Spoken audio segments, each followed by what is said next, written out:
What is four-selvage warping?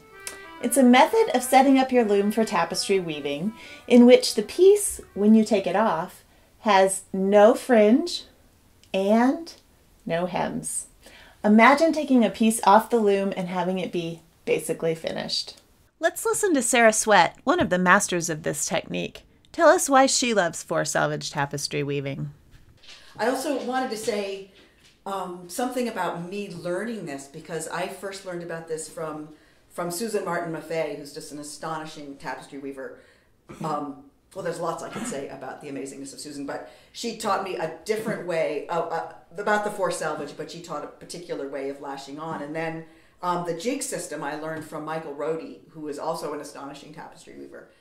Both methods, Susan's method and then Michael's modifications, and then whatever I did with it after that, totally changed my weaving life. It changed both the way I work at the loom, and I think it changed the way I design, because I used to work almost entirely with really large cartoons that I would draw and think about for, I don't know, months sometimes, and draw and erase, and really using other media to weave tapestry. And four-selvage weaving or warping allowed me to fall in love with small format work, which I had not particularly cared for before. I was attracted to it, but I could never do it.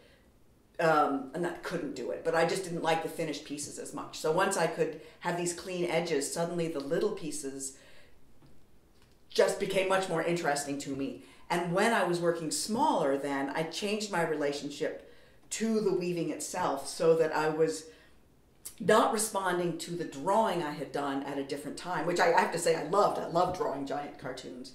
But when I worked smaller, suddenly I was having this very intimate and reciprocal relationship with the warp and the weft at hand, and I was responding more to what I had just woven rather than what I was about to weave, and or I'm making shape for what I'm about to weave, but thinking about that moment at the loom and not always thinking ahead. And it's a different way of thinking, but I find it absolutely magical, and I feel really lucky that I've been able to stay with this medium and follow these circuitous byways and end up making the simplest little tiny houses that simply delight me.